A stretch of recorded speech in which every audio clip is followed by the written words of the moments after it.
Hello, I'm Pastor DeWayne F. Davis Sr., the pastor of the New Morning Star Missionary Baptist Church on the west side of Chicago for 24 years. What do I remember most about the early days of One Lord, One Faith?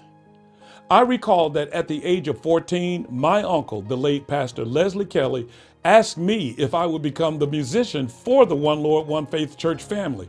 I couldn't believe it at the time. I was just a young, budding, struggling musician, but he saw something in me that I didn't even see in myself and trusted me. From there, we formed a choir of young teens and kids, which surprisingly sang the roof off the church, and by the way, every other church we visited. We were being used beyond our wildest imaginations and abilities. We should have named the choir back then One Voice because we enjoyed singing together as one.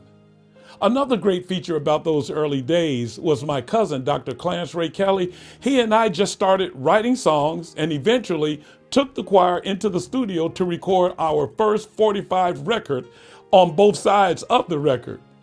I also remember during those early days, I learned how to serve in any area of the church. When it was my turn, I used to get up at 5 o'clock a.m. on Sunday in the wintertime to pick up kerosene from the gas station to put into the heating system. Fired it up to get the church warm so that by the time the saints came, it was comfortable. I shoveled snow, I taught Sunday school, I helped clean up the sanctuary, etc., and so on. But I remember most the laughter, the fun, and the precious memories that I carry around in my heart to this very day. And one more thing about the early days was the First Lady, Aunt Marie Kelly, as sweet as cobbler pie, and she loved on people unconditionally. But also she knew how to correct you with a gentle kind of love. She truly was an example of a godly woman. Can I share a moment when I knew this church was more than a building?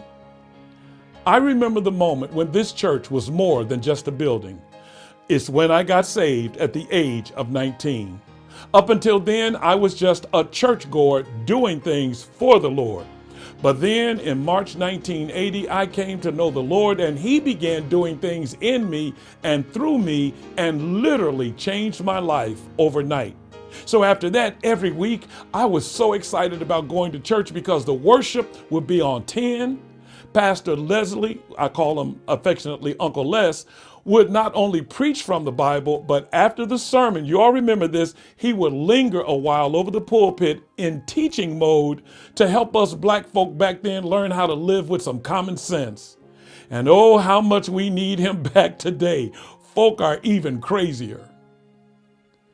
How has the church changed over the years and how has it stayed the same? I moved from Chicago in 1989 to Indianapolis and I returned in 2001. It wasn't until 2018 that I reconnected with the church. The leadership had changed and my cousin, Reverend Joseph B. Kelly Sr., was the pastor. His passion for the Word of God and his no-nonsense and sacrificial approach to shepherding were pleasant to watch. Some of the same people I grew up with, family members as well as friends, were still there. And the love that they expressed when I came back was as if we had never missed a beat. And then there were so many new faces that I'd never seen before, and even they expressed love to me, making me feel right at home again. What does One Lord, One Faith mean to me personally? Personally, One Lord, One Faith means my life. I cut my teeth there through my teenage years, in music, in salvation, and in ministry. The man that I am today is partly because I was groomed and raised by such a loving group of people and a leader who embraced me unconditionally with my gifts, my flaws, and of course, my craziness. So One Lord, One Faith, from my heart to yours, happy 50th anniversary.